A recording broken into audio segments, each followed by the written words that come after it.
বিভিন্ন অনুষ্ঠানের মধ্যে দিয়ে আমরা ওনাকে স্মরণ করব এবং ওনার জীবনের বিভিন্ন বিষয় নিয়ে আমরা আলোচনা করব।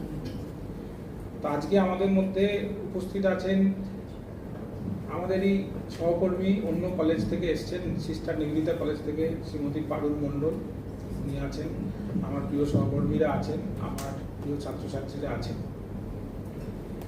তো আমরা ইতিহাসবিদদের থেকে নিশ্চয়ই শুনবো, আমাদের যে পরপর যে টকগুলো আছে ইতিহাস বা এইগুলো এই শ্যামাপ্রসাদ মুখার্জীর জীবনযাত্রা সম্পর্কে যারা চর্চা করেন তারা আমাদের অনেকটা আলোকপাত করবে।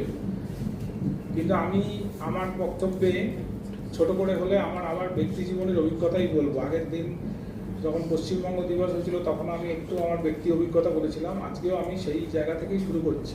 আমি চাকরি সূত্রে একটা অল্প সময় বছর দুয়েক দিল্লিতে ছিলাম এবং দিল্লিতে একটি জায়গায় আমার বাসা ভাড়া পেয়েছিলাম বা নিয়েছিলাম, সেটা হচ্ছে রাজেন্দ্রনগর। অনেকেই জেনে থাকবেন রাজেন্দ্রনগর আপাতত দিল্লির খুব একটা পশ এরিয়া, জমজমাট এরিয়া, মূলত বিখ্যাত বিভিন্ন সিভিল সার্ভিসের ট্রেনিং সেন্টার ওখানে আছে। যত নাম করা দিল্লিতে পড়তে যায় বাচ্চারা সিভিল সার্ভিস ট্রেনিং, ওই রাজেন্দ্রনগর আশপাশে ওইটা। তো রাজেন্দ্রনগরে একটা বাড়িতে আমি ভাড়া পেয়েছিলাম। সেই বাড়িটা একজন সিন্ধি দম্পতির, বয়স্ক, তখনই ভদ্রমহিলার 80-র কাছাকাছি বয়স, তাদের ছেলেমেয়েরা সব বাইরে থাকে। তো আমি তো একটা কম বয়সী ছেলে, কলকাতা থেকে গেছি, হিন্দি প্রায় বলতে জানি না এবং মাছ খাই ওনাদের বাড়িতে, সেটাও বেশ ভালোভাবে অ্যালাউ করতে হবে, মাছের গন্ধ ছাড়ছে, এসব নানা রকম কন্টেন্ট করতেন, কিন্তু আমি অনেক গল্প করতাম।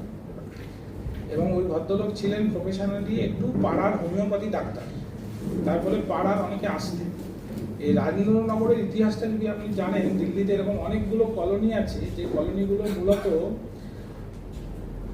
পশ্চিম পাকিস্তান থেকে যে উদ্বাস্তুরা এসেছিলেন তাদের জন্য তৈরি করা হয়েছিল। রাজেন্দ্রনগর অন্যতম একটি তার জায়গা, লাজপতনগর, এমনকি চিত্তরঞ্জন পার্ক ওরকম একটা কলোনি, লাজপতনগর ডিফেন্স কলোনি, এইসব যে জায়গাগুলো আছে, রাজাউরি গার্ডেন, এইসব দিল্লির বড় বড় জায়গা আজকাল। তো সেই জায়গাগুলো হচ্ছে পশ্চিম দিক থেকে আসা মানুষদের জায়গা, যারা চলে এসেছিলেন তাদের জন্য ওই সময় ভারত সরকার থেকে তৈরি করে দেওয়া হয়েছিল। তো ওই পাড়াটায় অনেক ওরকম ধরনের বয়স্ক মানুষ ছিলেন যারা সরাসরি দেশভাগটা প্রত্যক্ষ করেছিলেন এবং তাদের জীবনের এটা একটা পার্ট। তাদের সাথে গল্প করতাম, বুড়ো বুড়ির সাথে আমারও কোনো বন্ধু নেই, কিছু নেই, ওই ভাঙা ভাঙা হিন্দিতে অনেক গল্প। তো বুড়ো বুড়ি খুব ভালোই বাসতেন, তো গল্প করতাম। তাদের মধ্যে একটা বিষয় দেখে আমার খুব অবাক লেগেছিল। অবাক লাগাটা এইটা যে আমি আমার পশ্চিমবঙ্গে যেগুলো দেখছি সেটা হচ্ছে দেশভাগ এবং দেশভাগের পরে যে নস্টালজিক একটা ফিলিংস আমার ওখানে ছিল। মানে দেশভাগটা মানে বেশ একটা বেদনা দিয়ে চলে গেছে, মানে মাঝখান থেকে কেটে দিয়েছে, মানে সাইকোলজিটা খুব ডিপ্রেসিং। কিন্তু ওনাদের মধ্যে না বেশ ওইটা আমি কেন যেন মনে হয় পাইনি, যে ওনারা মনে করেছেন যে ব্যাপারটা বেশ বেঁচে গেছেন ওরা। সেইটা কেন হয়েছিল আমি বলতে পারি না, ইতিহাসের মানুষরা বলতে পারবেন, বা এটা কি সবাইকার ঘটনা, মানে ওই অঞ্চলে সকলেরই কি ওই অনুভূতি, এটাও আমি নিশ্চিন্ত নই। কিন্তু আমার পরে পরে মনে হয়েছে পড়াশোনা করতে গিয়ে বা আলোচনা শুনতে গিয়ে, যে পশ্চিম দিকের যে ভাগটা এবং তার ফলে যে উদ্বাস্তু সমস্যা এবং এই যে মানে হানাহানি, সাম্প্রদায়িক দাঙ্গা, এইগুলো খুব না শর্ট স্প্যানে র্যাপিডলি খুব ভায়োলেন্ট হয়েছিল বলে আমার মনে হয়েছে। তার ফলে খুব অল্প সময়ে প্রাণ নিয়ে পালিয়ে এসেছি এরকম একটা বোধ। তার ফলে এখন এখানে দাঁড়িয়ে প্রাণ নিয়ে তো বেঁচে আছি, অতএব ভালোই হয়েছে এরকম একটা ব্যাপার। কিন্তু বাঙালি আমাদের পূর্ব দিকের ক্ষেত্রে ঘটনাটা খুব একসাথে, মানে একটা ফেজে হয়নি এবং অতটা ভায়োলেন্ট হয়নি। ধীরে ধীরে ধীরে ধীরে একটা এমন পরিস্থিতি তৈরি হচ্ছে যে আর ওই দেশে থাকা যায় না, একটু একটু একটু একটু করে আসছে একটা উদ্বাস্তু ফ্লো, চলতেই থাকে, এখনো আসছে, স্বাধীনতার আগেও এসছে, 71 সালেও এসছে, এই যে এটা কন্টিনিউয়াস ফ্লো। তার ফলে না একটা কিছু একটা যে মনে হয় সামনে যেতে পারে, অতএব আমার বাড়িঘর আমাকে ছাড়তে হলো না। আবার একটা স্পোরাডিক ফেজ, যখন সত্যি সত্যি জোরালো দাঙ্গা হয়েছে, তাহলে এইটা আমরা সইয়ে সইয়ে হয়েছে আমাদের এদিকটা, আর ওদিকটা সইয়ে সইয়ে হয়নি, এরকম মনে হয়েছে। তার ফলে আমাদের যে ওই ব্যাপারটা আছে, তারপরে আমাদের রবীন্দ্রনাথ, তার যে দৃষ্টিভঙ্গি, বঙ্গভঙ্গ হতে চলেছে, তখন রাখি পড়াচ্ছি, হিন্দু মুসলিম এক, তাহলে যে হিন্দু মুসলিম 1905 সালে এক হয়ে বঙ্গভঙ্গ আটকাচ্ছে, তারাই 42 বছর বাদে মুখোমুখি দাঁড়িয়ে গেল। লড়াই করছি। এই যে ব্যাপারটা, আগের দিন এটা নিয়ে অনেকটা আলোচনা হয়েছে, রতনবাবু অনেকটা আলোচনা করেছেন। তো সেই পরিপ্রেক্ষিতেই আজকের দিনের বা এই পক্ষর প্রসঙ্গ, সেটা হচ্ছে আজকে আমরা যাকে নিয়ে আলোচনা করছি বা করবো, এই পক্ষকাল ধরে যাকে নিয়ে আলোচনা করব, তার সম্বন্ধে এই মুহূর্তের যে আলোচনাটা চলছে সেটা ভীষণ একমাত্রিক বলে মনে হচ্ছে। কিন্তু একই সাথে তিনি একজন খুব প্রথিতযশা শিক্ষাবিদ ছিলেন। তিনি কলকাতা বিশ্ববিদ্যালয়ের সর্বকনিষ্ঠ উপাচার্য ছিলেন। মাত্র 33 বছর বয়সে তিনি উপাচার্য হয়েছিলেন। তিনি ভারত সরকারের প্রথম ইন্ডাস্ট্রি অ্যান্ড সাপ্লাই মিনিস্টার ছিলেন। এবারে স্বাধীনতার পরে নেহেরু মন্ত্রিসভার সাপ্লাই মিনিস্টার এবং ইন্ডাস্ট্রি মিনিস্টার, মানে আমরা যদি পঞ্চবার্ষিকী পরিকল্পনাগুলোর কথা ভাবি, তখন প্রথম পঞ্চবার্ষিকী পরিকল্পনায় কিন্তু স্বাধীন ভারতের অভুক্ত নাগরিকদের খাদ্য সুরক্ষাটাই প্রায়োরিটি ছিল। এবং তারপরের যে পঞ্চবার্ষিকী পরিকল্পনাটা, তাতে হেভি ইন্ডাস্ট্রি, এটা আমরা ইকোনমিক্সের আইডিয়া থেকে আমরা পাচ্ছি। তো হেভি ইন্ডাস্ট্রির দায়িত্ব অনেকগুলি স্টিল প্ল্যান্ট বা ইত্যাদি ভিলাই কারখানায় অনেকগুলো বড় বড় প্রজেক্ট ওখানে নিয়েছিলেন। এবং সাপ্লাইয়ের যে জায়গাটা, যে এত এত এত উদ্বাস্তু চলে আসছে আমাদের দেশে, তাকে খাদ্য যোগান দেওয়া ইত্যাদি ইত্যাদি বিষয়গুলো, সেগুলো ওনার দপ্তরের মধ্যে ছিল। কিছু কিছু পড়ে দেখেছি শুধু ওই বিষয়েই ওনাকে খুব বড় করে চর্চা করার একটা পরিসর থেকে যায়। তাহলে একদিকে উনি শিক্ষাবিদ, একদিকে তিনি ভারত সরকারের একটা অত্যন্ত গুরুত্বপূর্ণ স্বাধীন ভারতের প্রথম সময়কার মন্ত্রী, এবং আজকে যে বিষয়টা আলোচনা হচ্ছে যে উনি এই আমাদের পশ্চিমবঙ্গের ভারতভুক্তির একজন পুরোধা। তাই প্রত্যেকটা বিষয়েই ওনাকে নিয়ে আলোচনা করার পরিসর আছে। আমার মনে হয় আমাদের যে ধীরে ধীরে এই যে প্রোগ্রামগুলো হবে আমরা জানতে শুরু করব, এবং আমরা কোনো একটা কারণে, যেটা সবার কাছে খুব সুস্পষ্ট, যে আমরা ওনাকে নিয়ে চর্চা করার সুযোগ পাইনি, বা আজকে আমাদের চর্চা করার একটা বৃত্ত সম্পূর্ণ হয়েছে, তো এটা আমাদের কাছে একটা বড় ব্যাপার। তো আমরা আশা করব যে এই পক্ষ পালনের মাধ্যমে আমরা ওনার চর্চা করব, এবং আরও আগামী দিনে এই চর্চা উত্তরোত্তর আমরা বৃদ্ধি করব, এবং আমরা আমাদের যে knowledge gap in Real sense আছে সেটা আস্তে আস্তে কিছুটা ক্লিয়ার হবে। তো আমি এই উদ্দেশ্য নিয়ে আমি এই যে সপ্তাহ প্রথমবারের মতো আমাদের যে শ্যামাপ্রসাদ মুখোপাধ্যায় সপ্তাহ বা পক্ষ পালন করছি, সেটার যাতে খুব সফলভাবে তার উদ্দেশ্য পালিত হয় বা সম্পন্ন হয়, এই শুভকামনা জানাই। আমাদের সকলকে আবার শুভেচ্ছা জানাই। আর আমাদের যিনি আমাদের স্পিকার এসছেন তাকে ধন্যবাদ জানাই যে খুব কম নোটিশে উনি আমাদের সঙ্গে এসছেন এবং ওনার মূল্যবান মতামত দিতে পারবেন। ধন্যবাদ।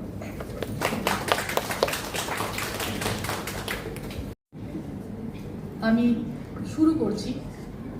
স্যার যখন বক্তব্য দিলেন তখন বললেন যে আমরা আসলে সরকারি কার্যক্রমটা 20শে জুন থেকে শুরু করেছি, তো পশ্চিমবঙ্গ দিবস, তো 20 তারিখ থেকে 23 তারিখ পর্যন্ত শ্যামাপ্রসাদ মুখার্জি যে একজন সফল রাষ্ট্রনায়ক ছিলেন, এই আলোটা জ্বলে, সফল রাষ্ট্রনায়ক ছিলেন সে বিষয়ে প্রচুর আলোচনা হয়েছে, এবং পশ্চিমবঙ্গ উৎপত্তিতে তার যে একটা বিশাল ভূমিকা সেই নিয়ে প্রচুর আলোচনা হয়েছে। কিন্তু স্যার বললেন যে তার আরো অনেক বহুমুখী প্রতিভা ছিল। তিনি কলকাতা বিশ্ববিদ্যালয়ের youngest vice chancellor till now, এখনো পর্যন্ত, এবং শিক্ষাক্ষেত্রে তার একটা শিক্ষাক্ষেত্রে অবদান এবং নিজস্ব দৃষ্টিভঙ্গি, অবদান হয়তো অনেকের থাকে, কিন্তু নিজস্ব আইডিয়া বা নিজস্ব দৃষ্টিভঙ্গির জন্য একজন সফল নেতৃত্ব স্থানীয় হতে হয়, যাদের ফোর্সিং খুব স্ট্রং হয়, যারা ভবিষ্যৎকে দেখতে পান, যারা বুঝতে পারেন দেশের ভবিষ্যৎ কিভাবে এগোলে সুরক্ষিত হবে বা উন্নতি করবে, সেই দৃষ্টিভঙ্গি তার ছিল। 6 জুলাই 1901 সালে তিনি ভবানীপুরে, সবাই জানি আমরা, কলকাতায় তার জন্ম হচ্ছে। পিতা আশুতোষ মুখোপাধ্যায়, মা যোগমায়া, বাবা মা এবং ছেলের নামে একটি কলেজ, আমাদের পশ্চিমবঙ্গে একটি। আজকে এই যে আমরা কলকাতা বিশ্ববিদ্যালয়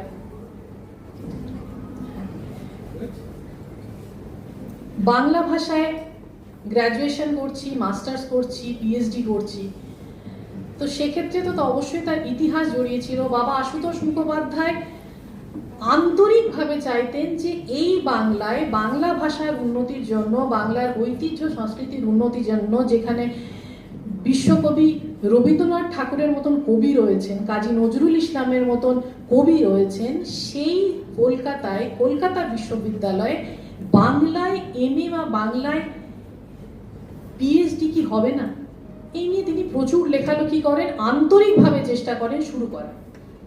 সেই সময় তার এই উদ্যোগকে নিয়ে প্রচুর হাসি ঠাট্টা ইয়ার্কি হয়েছিল।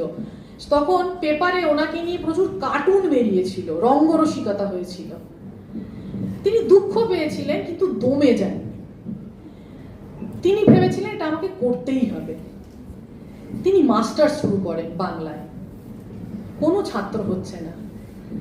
আশুতোষ মুখার্জি কি করলেন, তার মেজ ছেলে শ্যামাপ্রসাদ মুখার্জি, যিনি বিএতে ইংলিশ অনার্সে কলকাতা বিশ্ববিদ্যালয়ের first class first gold medalist, সেই ছেলেকে তিনি ভর্তি করলেন বাংলায় এমএতে। তিনি বললেন এই সংস্কার আমার বাড়ির থেকে, আমার নিজের ঘর থেকে শুরু হোক। শ্যামাপ্রসাদ মুখার্জি বাংলায় গ্র্যাজুয়েশন হলেন এবং ইংরেজি সাহিত্যে, বাংলা সাহিত্য, ইংরেজিতে তিনি গ্র্যাজুয়েশন হলেন এবং বাংলা সাহিত্যে মাস্টার্স করলেন। এবং বাংলা সাহিত্যে মাস্টার্স করার পর তিনি যখন 1937 সালে যখন রাজনীতিতে এসেছিলেন, তখন ওনাকে যখন জিজ্ঞেস করা হতো যে তুমি উপাচার্য রাজনীতিতে এসছো কেন, তখন উনি ইয়ার্কি করে বলতেন যে কি করব বলো, আমার বাবা আমাকে বাংলায় এমএ করালো, এ করলে তো কোনো চাকরি পাওয়া যায় না, তাই আমি রাজনীতিতে এলাম। আচ্ছা, আজকে আমরা যারা গর্ব করি রবীন্দ্রনাথ ঠাকুরকে নিয়ে এবং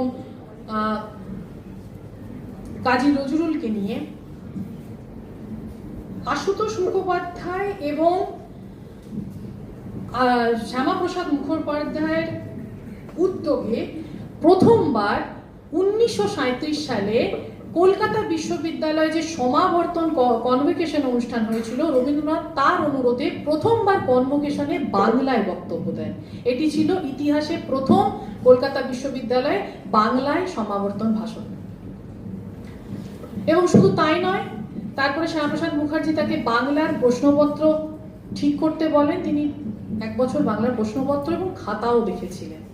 এই উদ্যোগ কিন্তু শ্যামাপ্রসাদ মুখার্জি নিজে নেওয়া। যখন শ্যামাপ্রসাদ মুখার্জি ভাইস চ্যান্সেলর হলেন 10 বছর পর, আশুতোষ মুখার্জি মারা যাওয়ার পরে তিনি সিন্ডিকেটের মেম্বার হয়েছিলেন। তারপরে তিনি ফেলো পেয়েছিলেন ক্যালকাটা ইউনিভার্সিটির, এবং ব্রিটিশ সাম্রাজ্যের মধ্যে যতগুলি কলেজ ছিল সেখানে কলকাতা বিশ্ববিদ্যালয়ের প্রতিনিধিত্ব শ্যামাপ্রসাদ মুখার্জি করেছিলেন। তখন প্রফুল্লচন্দ্র রায়, আচার্য প্রফুল্লচন্দ্র রায় একটি চিঠি লিখেছিলেন, সেখানে বলেছিলেন বিশ্ববিদ্যালয়ের সাধারণ কাজে তুমি দেখিতেছি বাপ কা বেটা হইয়াছ, কেননা এত অক্লান্ত পরিশ্রম আর স্বার্থত্যাগ কেহই করিতে রাজি নয়। এরপর যখন রবীন্দ্রনাথ ঠাকুর তিনি কলকাতা বিশ্ববিদ্যালয়ের কনভোকেশনে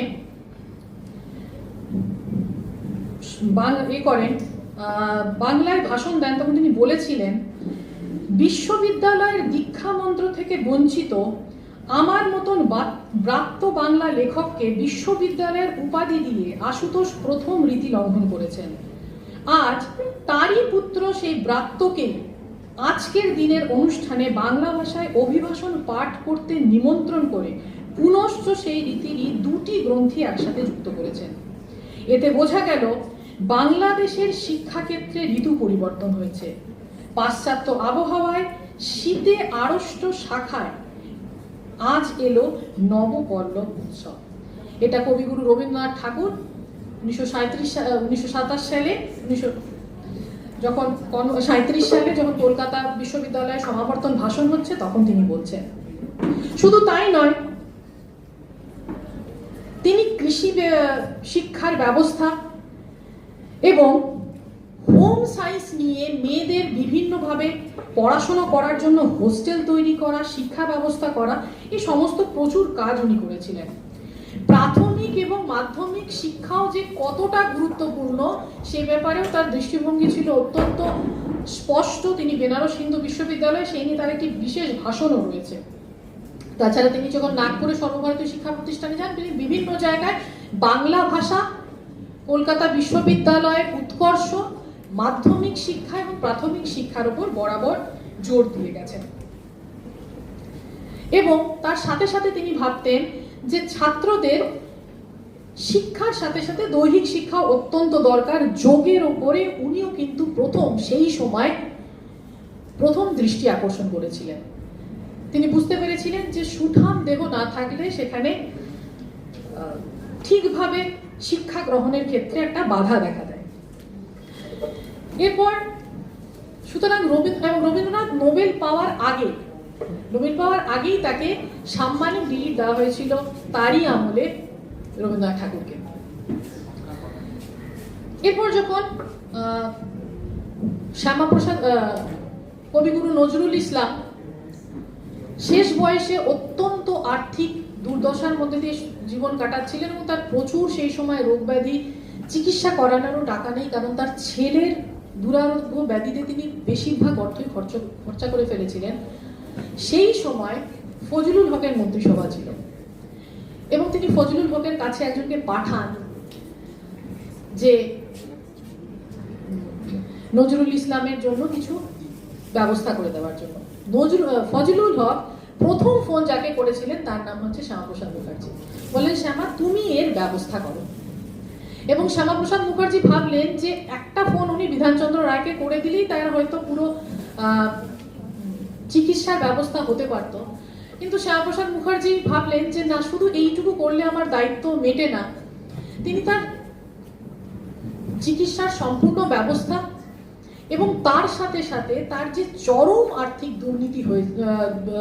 আর্থিক দুরাবস্থা হয়েছিল, তার জন্য তিনি মাসে তিনি অন্তত 200 টাকা তখন অনেক দাম ছিল সেই সময় যেন তার থাকে। ওই জন্য বাংলা এবং কলকাতার পাশাপাশি যত রাজা মহারাজা জমিদার ছিলেন তাদের লিস্ট তৈরি করেন এবং প্রত্যেককে অনুরোধ করেন যে মাসে মাসে তাকে যেন টাকাটি দেওয়া হয়। তো শেষ বয়সে নজরুল ইসলামের একান্ত সহায়ক শ্যামাপ্রসাদ মুখার্জি হতে পেরেছিলেন। এবং শিক্ষাক্ষেত্রে শ্যামাপ্রসাদ মুখার্জির একটা নিজস্ব ধ্যান ধারণা ছিল, সেটা অনেকটা তিনি প্রভাবিত ছিলেন নিবেদিতার ভারত দর্শন থেকে। ভারতবর্ষে যে আইআইটি খোলা উচিত, সেন্টার অফ এক্সেলেন্স খোলা উচিত, ভারতীয় আর্ট এবং ভারতীয় ব্যবস্থায় শিক্ষা ব্যবস্থা হওয়া উচিত, সেই নিবেদিতার আদর্শকে প্রথম শিক্ষা ব্যবস্থায় আনা উচিত, সেটা শ্যামাপ্রসাদ মুখার্জি কিন্তু বারবার বলে গিয়েছিলেন। এবং পরবর্তীকালে তিনি যখন শিল্পমন্ত্রী হলেন, ইন্ডাস্ট্রি অ্যান্ড সাপ্লাই মিনিস্টার হলেন, সেটা কিন্তু তিনি প্রয়োগ করারও ব্যবস্থা করেছিলেন। এরপর আস্তে আস্তে ভারতবর্ষের রাজনীতি এগোতে শুরু করলো। এই যে ভারত ভাগ এবং শ্যামাপ্রসাদ মুখার্জিও আস্তে আস্তে রাজনীতির আঙ্গনে আসতে শুরু করলেন। 1940 সাল থেকে ভারতবর্ষের ইতিহাসে আস্তে আস্তে একটা সাম্প্রদায়িক মনোভাব আসতে শুরু করলো এবং 40 থেকেই মোটামুটি সেই ইতিহাসের সলতে পাকানো শুরু। মুসলিম লীগ এলো, 1940 সালে তাদের লাহোর অধিবেশন হলো। মোহাম্মদ আলী জিন্নাহ বললেন, আমার নতুন দেশ চাই, ধর্মের ভিত্তিতে চাই। এটাই ইতিহাস, এটাকে অস্বীকার করলে হবে না। ধর্মের ভিত্তিতেই ভারত ভাগ হয়েছিল। 1947-এ তিনি ডিমান্ড করছেন, 1940-এ তিনি ডিমান্ড করছেন, 47-এ নতুন দেশ পাচ্ছেন। 7 বছর মাত্র, 7 বছরে একটা নতুন দেশ হচ্ছে। সাধারণ ব্যাপার কিন্তু নয়, কোনো স্বাভাবিক ঘটনাও ছিল না। এর পিছনে একটা আন্তর্জাতিক চক্রান্ত অবশ্যই কাজ করেছিল। আজকে যখন 2021 সালে প্রথম কলকাতার লোকভবনে পশ্চিমবঙ্গ দিবস পালিত হয়েছিল 20শে জুন, তখন অনেকেই প্রশ্ন করেছিলেন যে সেই দিনের বিভীষিকার ইতিহাসকে আমরা কেন স্মরণ করব? সেই বিভীষিকার ইতিহাস জানার দরকার নেই। কিন্তু ভারতবর্ষ যে ভাগ হয়েছিল এবং ভারতবর্ষ ভাগের পরে যে লার্জেস্ট হিউম্যান ফ্লাইট ভারতবর্ষে এসেছিল, যে মাইগ্রেশন এসেছিল, পৃথিবীর ইতিহাসে এখানে কোথাও হয়নি। এটা ভারতবর্ষ সহ্য করেছিল। 1947 সালের 14ই আগস্ট মধ্যরাতে যখন Jawaharlal Nehru traced with destiny ভাষণ দিচ্ছেন ভারতীয় পার্লামেন্টে, মাত্র কয়েকশো মাইল দূরে, যেটা স্যার বললেন, এদিকে পাঞ্জাব আর এদিকে বাংলা, লাখ লাখ মানুষ জেগে আছে রাতভর নিজের পরিবার নিয়ে। ভোরের আলো ফুটলে আমার জায়গাটা পাকিস্তানে যাবে নাকি ভারতবর্ষে থাকবে নিশ্চিত নয়। আমি এখানেই থাকতে পাবো, সেখানে আমার সম্পত্তি শত্রু সম্পত্তি ঘোষিত হবে কিনা, না আমাকে সকালবেলায় নিজের পরিবার নিয়ে, নিজের ঘটি বাটি লোটা কম্বল নিয়ে আর একটা দেশে, একটা অন্ধকার ভবিষ্যতে, আমি অজানা পথে, পরের দিন কি হবে জানি না, সেই দিকে যেতে হবে। এটা কারো জানা ছিল না। সেই ঘটনা ঘটেছিল। আজকে যদি পৃথিবীর ডেভেলপড কান্ট্রিজ দিকে তাকান, সে জার্মানি হোক, পোল্যান্ড হোক, আয়ারল্যান্ড হোক, জাপান হোক, যারা এই ধরনের হলোকাস্টের শিকার হয়েছেন, তারা প্রত্যেক বছর সেই হলোকাস্ট ডে পালন করে। কেন? এটা কোনো সাম্প্রদায়িকতাকে উস্কানি দেওয়ার জন্য নয়, এটা কোনো নৃশংসতার ইতিহাসকে সুশ্রুতি দেওয়া নয়, এটা বর্তমান প্রজন্মকে জানানো যে আজ থেকে 2টো প্রজন্ম আগে আমার ঠাকুরদা, আমার দিদা, আমার দাদু যে পরিস্থিতির মধ্যে দিয়ে এসে এখানে দাঁড়িয়েছেন, নিজেদেরকে প্রতিষ্ঠিত করেছেন, একটা সংগ্রাম করেছেন, সেই অত্যাচার, সেই অনিশ্চিত ভবিষ্যৎ, সেই পরিবেশ যে তিনি এসছেন, এবং আজকে আমি এখানে যেখানে দাঁড়িয়ে আছি সেখান থেকে যদি আমি ভুলে যাই নিজের ইতিহাস, তাহলে নিজের ইতিহাসকে ভোলা হয়ে যাবে। নিজের ইতিহাস, নিজের ঐতিহ্যকে যে জাতি ভুলেছে সে পৃথিবীতে ইতিহাস হয়ে গেছে, আমরা সবাই জানি। ইতিহাস জানা দরকার। সেই জন্যই 20শে জুনকে আজকে সরকারিভাবে বলা হয়েছে, জানো কি ঘটেছিল আমাদের পূর্বপুরুষের সাথে। এবং ইতিহাস মানুষকে সচেতন করে, ইতিহাস জানলে মানুষ সচেতন হয়। এবং এই একটা আয়না তুলে ধরা অবশ্যই দরকার। ভারতবর্ষে যখন 40 থেকে মোটামুটি একটা সাম্প্রদায়িক ইতিহাস শুরু হলো, সেই সময় পৃথিবীর ইতিহাসে দ্বিতীয় বিশ্বযুদ্ধ চলছে, জার্মানি স্যারেন্ডার করে দিয়েছে। জার্মানি যখন স্যারেন্ডার করে দিল সেকেন্ড ওয়ার্ল্ড ওয়ারে, তখন বুঝতে পারলেন চার্চিল যে এরপর ইউনাইটেড নেশন যেটা বলবে যে আস্তে আস্তে আমার কলোনি ছাড়তে হবে, উপনিবেশ আমাকে ছাড়তে হবে। কিন্তু এমনি এমনি তো ছাড়বো না, আমি এমন একটা সমস্যা সৃষ্টি করব যে আজ থেকে 100 বছর পরেও যেন সেই সমস্যা বর্তমান থাকে, এবং সেই সমস্যার জন্য যেন আমার উপর নির্ভরশীল থাকে সেই দেশ। তিনি 2 সপ্তাহের একটা সিক্রেট রিপোর্ট তৈরি করেছিলেন চার্চিল, এবং তিনি ওয়াভেলকে ভারতবর্ষে পাঠালেন যে একটা বিভাজনের, একটা পার্টিশনের আবহাওয়া তৈরি করতে। এবং 1940 সালে লাহোর কংগ্রেসে মুসলিম লীগ ভারতকে পার্টিশন করার, ভারত ভাগের সিদ্ধান্ত নিচ্ছে এবং সেই ঘোষণা করছে। সেই ঘোষণা যখন করলো, তখন জাতীয় কংগ্রেসের যেভাবে বিরোধিতা করার দরকার ছিল সেইভাবে তারা বিরোধিতা করেনি, করাটা উচিত ছিল। 1940 সালে উইনস্টন চার্চিল একটা ভাষণ দিয়েছিলেন বিখ্যাত, blood, toil, tears and sweat, I can sure you. বা তিনি বলেছিলেন যে 7 বছর পর তোমাকে আমি এটা দেবো, এবং সমস্ত জিনিসটাই ভারতবর্ষে এসেছিল।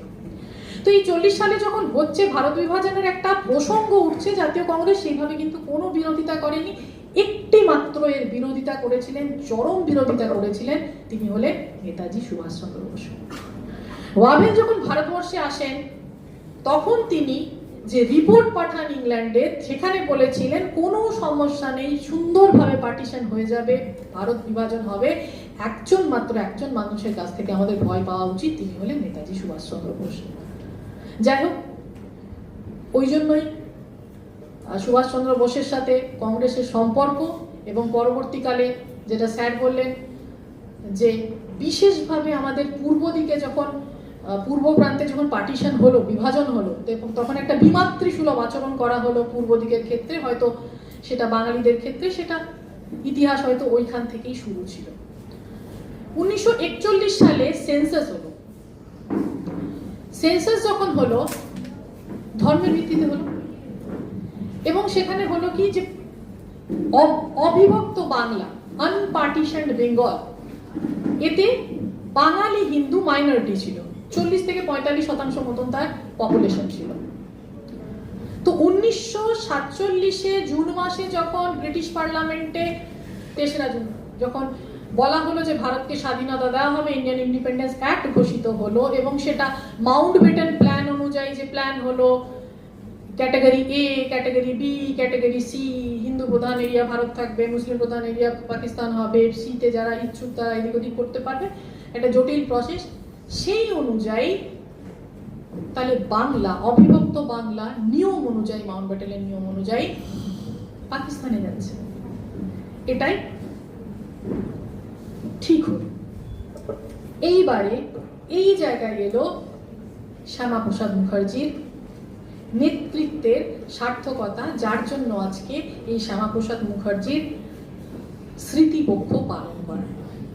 যিনি না থাকলে হয়তো আমাদের এই পশ্চিমবঙ্গ হতো না, পূর্ব পাকিস্তানের একটি অংশ হতো, এবং আমরা হয়তো যারা ভারতবর্ষের পাসপোর্ট, আধার কার্ড, ভোটার কার্ড নিয়ে ঘুরছি, সেটা হয়তো বাংলাদেশের হতো, এখানকার হতো। তিনি 1937 সালের পর থেকে রাজনীতিতে কিছুটা তিনি সক্রিয় হলেন। ফজলুল হকের মন্ত্রিসভা, মুসলিম লীগের মন্ত্রিসভা, হিন্দু মহাসভার তিনি সভাপতি, তখন একসাথে যৌথভাবে কোলাবোরেশন হলো, যার জন্য সুরাবর্দী প্রচন্ড রেগে গিয়েছিলেন ফজলুল হকের ওপর, যে তিনি কেন শ্যামাপ্রসাদের হিন্দু মহাসভার সাথে জোট করেছেন, সেটা আলাদা ইতিহাস। এবং 1946 সাল থেকে যখন এই বোঝা যাচ্ছে যে পার্টিশন হবে এবং একটা কিছু বাংলাকে নিয়ে আলাদাভাবে চলছে, তখন 1946 সালের 16ই আগস্ট সুরাবর্দী বাংলার প্রধানমন্ত্রী বলা হতো তাকে, প্রধানমন্ত্রী, সেই সময় ডাইরেক্ট অ্যাকশন হলো, কলকাতায় হলো, অফিসিয়ালি 10,000 জনকে মারা হলো, ধর্ম থেকে মারা হলো। নোয়াখালীতে 18% হিন্দু পপুলেশন ছিল, কিন্তু সেদিন কোজাপুরী লক্ষ্মী পুজোর দিন সেখানে মাস ম্যাসাকার হলো। এই যখন চলছে, মানে 1946 সাল থেকেই কিন্তু এই একটা সাংঘাতিক ভারতবর্ষে অন্ধকারময় যুগ শুরু হলো, যে এরপর ভারত বিভাজন হতে চলেছে, কোন দেশ কোথায় যাবে সেটা নিয়ে একটা সাংঘাতিক আতঙ্ক সৃষ্টি হলো। যেটা স্যার বললেন যে দিনাজপুর বালুরঘাটের ওখানে 18 তারিখ স্বাধীনতা দিবস পালন হয়, রেডক্লিফকে যাকে আনা হলো বাউন্ডারি ঠিক করার জন্য, তাকে মাত্র ঠিক ঘুরে 5 সপ্তাহ সময় দেওয়া হয়েছিল। যিনি জীবনে ভারতবর্ষ আসেননি, ভারতবর্ষের জিওপলিটিক্যাল সম্পর্কে তার কোনো আইডিয়া নেই, তিনি কোনোদিন বর্ডার নিয়ে কাজ করেননি, এমন একটি লোককে হঠাৎ এনে 5 সপ্তাহ সময় দেওয়া হলো, এই হলো দলিল দস্তাবেজ, তুমি বর্ডার ঠিক করে ফেলো। সেই রেডক্লিফ যখন বর্ডার ঠিক করেছিলেন, এটা আমার প্রসঙ্গের বাইরে যাচ্ছে একটু, 15ই আগস্ট ভোরের আলো ফোটার আগেই তিনি জাহাজ ধরে ব্রিটেনে চলে গিয়েছিলেন, এমনকি তার পারিশ্রমিকের যে টাকা সেটাও তিনি নেননি, কারণ তিনি বলেছিলেন আমি যেটাই করছি সেটাই ভারতবর্ষকে কাঁদাবে। সেটাই হয়েছিল, সেটাই করেছিলেন। তো এরপর থেকে 1947 সালে মার্চ মাসে প্রথম হিন্দু মহাসভার 2 দিনের একটা সম্মেলন হয়, এবং সেখানে শ্যামাপ্রসাদ মুখার্জি জোর দিয়ে বলেন যে আমি পুরো বাংলা বাঁচাতে পারবো না, কারণ যা প্ল্যান করেছেন তাতে আমার পক্ষে মানে যতটা সমর্থন সেটা আমি পুরোপুরি করতে পারবো না, সুতরাং উপায় কি, বাংলাকে ভাগ করা হোক, পশ্চিমবঙ্গ আলাদা হোক, পূর্ববঙ্গ আলাদা হোক, হিন্দু বাঙালি আলাদা হোক, এবং মাউন্টব্যাটেনের পরিকল্পনা অনুযায়ী মাউন্টব্যাটেন যে সূত্রে যে নিয়মে ভারত ভাগ করছেন সেই নিয়মেও বাংলাও ভাগ হোক, এটাই তিনি বলেন। এবং তিনি প্রচুর সই স্বাক্ষর করে মাউন্টব্যাটেনের কাছে যান, জওহরলাল নেহরুর কাছে যান, গান্ধীজির কাছে যান, এবং একটা মাস মোবিলাইজেশন শুরু করেছিলেন মার্চ মাস থেকে। ইতিহাসবিদ যদুনাথ সরকার, রমেশ চন্দ্র মজুমদার, সুরেন্দ্রনাথ সেন, মেঘনাথ সাহা, সুনীতি কুমার চট্টোপাধ্যায় ভাষাবিদ, এবং বাংলার যে প্রমুখ সেই সময়কার বুদ্ধিজীবীরা ছিলেন, তারা প্রত্যেককে পশ্চিমবঙ্গকে বাঁচানোর জন্য, কলকাতাকে বাঁচানোর জন্য প্রত্যেকে শ্যামাপ্রসাদ মুখার্জির এই প্রস্তাবকে সমর্থন করেছিলেন। আচার্য যদুনাথ সরকার যখন বঙ্গীয় কংগ্রেসের সাথে হিন্দু মহাসভার একসাথে যখন সম্মেলন হচ্ছে তিনি সভাপতিত্ব করেছিলেন, এবং জোর দিয়ে প্রত্যেকটা জায়গায় বলতেন যে এই প্রস্তাব যেন গৃহীত হয়, আমাদেরকে সর্বান্তকরণে এর পিছনে লাগতে হবে, এর জন্য লাগতে হবে। আচ্ছা, এই সময় মোটামুটি তিনটে ভাগে ভাগ হয়ে গেল। একদল এই যে আমি যাদের নাম বললাম এবং শ্যামাপ্রসাদ মুখার্জির নেতৃত্বে বললেন পশ্চিমবঙ্গ আলাদা হবে, থাকবে ভারতবর্ষের সাথে। সুরাপটির নেতৃত্বে মুসলিম লীগ তখন বলছে যে ভাগ হবে না এবং অবিভক্ত বাংলা যাবে বাংলাদেশ, পূর্ব পাকিস্তানে। এবং এই সময় সুরাপটি হঠাৎ করে একটা বললেন না অবিভক্ত বাংলা থাকবে, তার সাথে দুজন যোগ দিয়েছিলেন, শরৎচন্দ্র বসু এবং কিরণ শঙ্কর রায়, যে এটা একটা আলাদা রাজ্য হবে এবং সেটা পরবর্তীকালে আমরা ঠিক করব যে কোন দেশের সাথে যুক্ত হবে।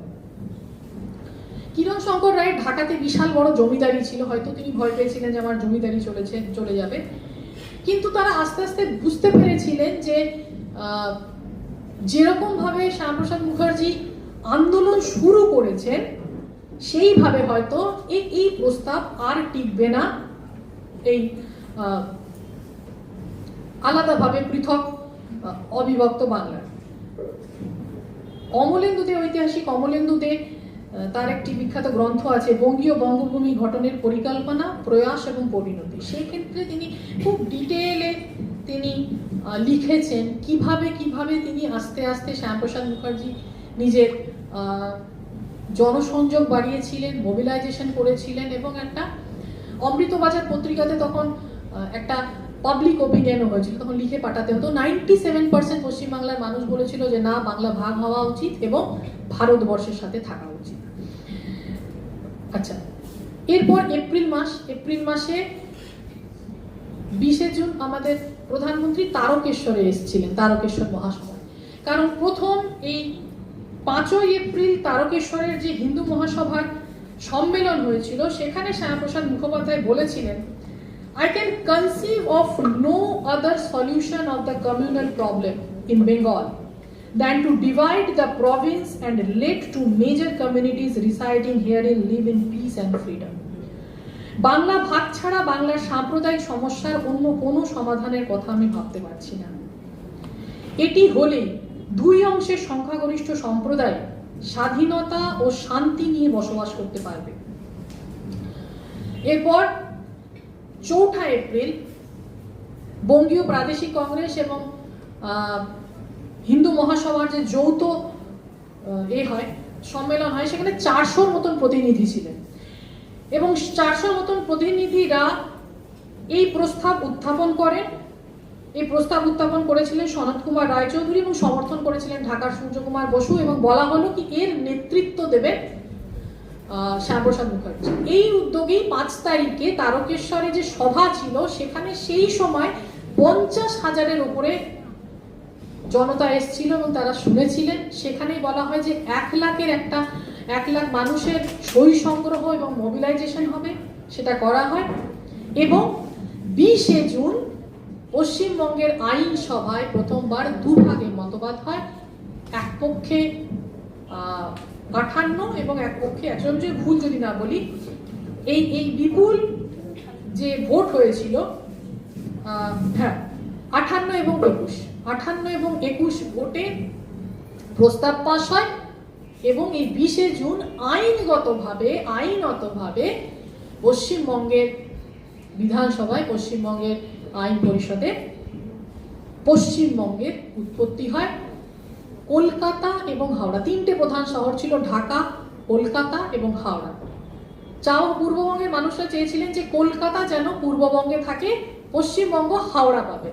কিন্তু আবার শ্যামাপ্রসাদ মুখার্জির উদ্যোগে কলকাতা এবং হাওড়া দুটোই পশ্চিমবঙ্গ পেল এবং বাংলার ভাগ হলো। এইভাবে 20 জুন পশ্চিমবঙ্গের আত্মপ্রকাশ ঘটল।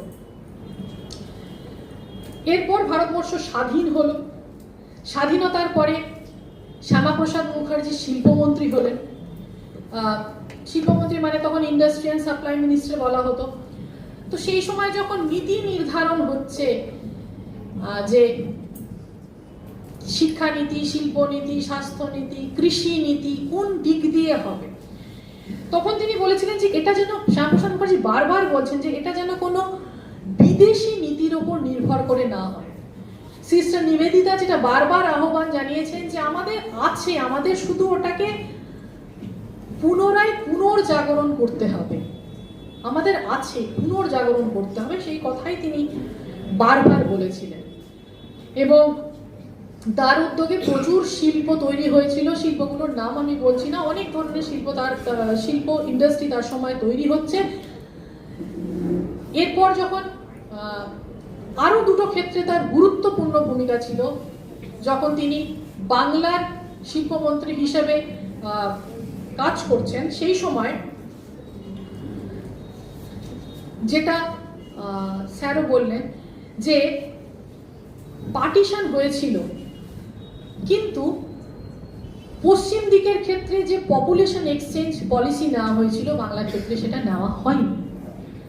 এবং মালদার লোকেরা 17ই আগস্টের আগে জানতেন না যে তিনি ভারতবর্ষের অংশ। এবং ওদিকেরও প্রচুর জেলা এমন ছিল যারা ভারতের পতাকা তুলে দিয়েছিল। 17 তারিখ যখন পেপারে র্যাডক্লিফের পার্টিশনের ম্যাপ আসলো, তখন তারা বুঝতে পারলো, আরে না, আমরা তো পাকিস্তানের হয়ে গেছি, আমরা তো পূর্ব পাকিস্তান, আমরা ভারতবর্ষের নয়। এই ধরনের পরিস্থিতিতে 47 থেকে যে সাংঘাতিক রিফিউজি ভারতবর্ষে আসতে লাগলো, কলকাতা এবং শিয়ালদা, হাওড়া এবং শিয়ালদা স্টেশন লিটারারি একটা রিফিউজি ক্যাম্পে পরিণত হয়েছিল। গান্ধীজি বলেছিলেন যে আমার বেঁচে থাকতে ভারতবর্ষ ভাগ হতে দেবো না, it will happen over my body, dead body উনি বলেছিলেন, কিন্তু সেটা তো হয়নি, ওনার ডেড বডির উপর দিয়ে হয়নি, এটা হয়েছিল ইন্ডিয়ান ওমেনদের ডেড বডির উপর দিয়ে। আপনারা যদি সবাই পড়েছেন, ঋতু মেনন বা উর্বশী ভুটালিয়ার, তানিকা সরকার প্রচুর কাজ করেছেন এর উপরে, বিশেষ করে উর্বশী ভুটালিয়ার প্রচুর কাজ করেছেন। যদিও মানে পূর্ববঙ্গের মহিলাদের নিয়ে লেখিকার সংখ্যা এখনো, লেখক বা লেখিকার সংখ্যা এখনো খুবই কম। তানিকা সরকার লিখেছেন তার রিফিউজি বেঙ্গলি ওমেন এটাতে, এবং পার্টিশন হিস্ট্রিওগ্রাফি রিসেন্টলি শুরু হয়েছে। তো এই মহিলাদের কি ধরনের অত্যাচারের মধ্যে দিয়ে ভারতবর্ষে ঢুকতে হয়েছিল, সেটা কিছু কিছু আত্মস্মৃতি মাধবী মুখোপাধ্যায়ের আছে। এবং এই তনিকা সরকারের যদি বইটি আপনি পড়েন তাহলে বুঝতে পারবেন যে কি বিভৎসতার শিকার তারা হয়েছিল। যখন ভারতবর্ষে 50-এর মধ্যে 3.5 কোটি পপুলেশন কলকাতার মধ্যে চলে এসছে, শ্যামাপ্রসাদ মুখার্জি বারবার যে নেহেরুকে চিঠি লিখছেন যে আমি আর পারছি না, এখানকার অর্থনীতি ভেঙে পড়েছে, আপনি কিছু অন্তত অর্থনৈতিক প্যাকেজ পাঠানো কিন্তু হয়নি।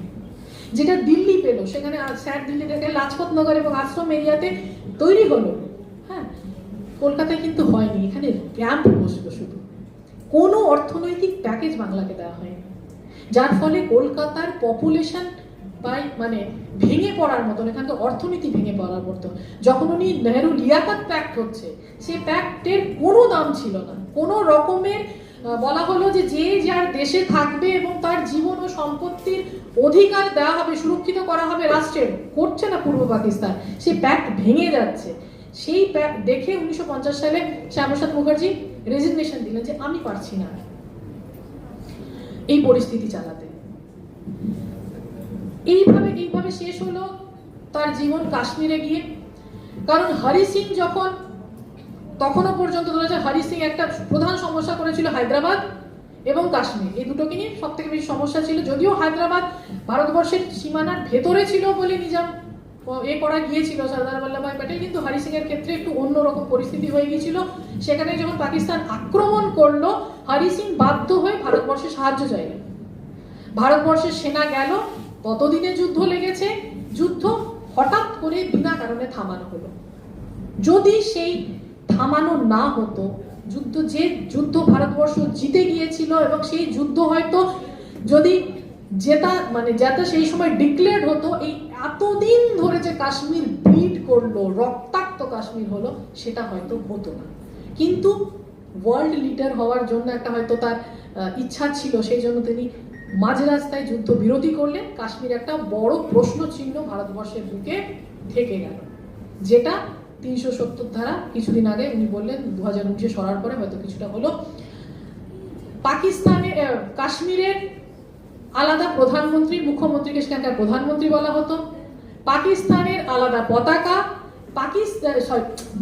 কাশ্মীরের আলাদা পতাকা, কাশ্মীরের আলাদা প্রধানমন্ত্রী, কাশ্মীরের আলাদা সংবিধান, কাশ্মীরের মুখ্যমন্ত্রীকে বলা হবে প্রধানমন্ত্রী, কাশ্মীরের রাজ্যপালকে বলা হতো সাদারি রিয়াসত, এবং কাশ্মীরে ঢুকতে গেলে ইনার পারমিট নিতে হতো কাশ্মীরের সরকারের কাছ থেকে। সেই ইনার পারমিট আপনি পাবেন কি পাবেন না সেই সরকারের উপর নির্ভর করতো। শ্যামাপ্রসাদ মুখার্জি শুরুর থেকে বিরোধিতা করেছিলেন যে এই জিনিস চলতে পারে না, একটা দেশে দুটো সংবিধান, দুটো নিশান, দুটো প্রধান এমনি হয় না, এটা একটা ডেমোক্রেটিক দেশ, মেনে চলতে হবে। কিন্তু তারপরে জওহরলাল নেহেরু বললেন যে আপনি কাশ্মীরে যান, আপনার ইনার পারমিটের দরকার হবে না। উনি গেলেন কাশ্মীরে, কিন্তু সেইখানেই তাকে অ্যারেস্ট করা হলো এবং পাকিস্তানের আর্মির হাতে তুলে দেওয়া হলো। দুটো আর্মি থাকতো এবং সেখানে তাকে জেলে রাখা হলো। বহুদিন জেলে থেকে যারা 23শে জুন তার মৃত্যু হলো। এইভাবে শ্যামাপ্রসাদ মুখার্জির বহুমুখী প্রতিভাবান জীবনের শেষ, যেটা যার মৃত্যু এখনো পর্যন্ত একটা বড় প্রশ্নচিহ্ন, যে তার স্বাভাবিক মৃত্যু ছিল না এটা একটা ষড়যন্ত্রের একটা পার্ট ছিল, সেটা এখনো পর্যন্ত বড় প্রশ্ন ছিল। তা আমার মনে হয় স্যার যেগুলো বলেছিলেন বা কিছুটা হলেও আমি সেই দিকটা বলতে পেরেছি। এই কথাগুলো সবার সাথে শেয়ার করে আমার খুব ভালো লাগছে। ধন্যবাদ।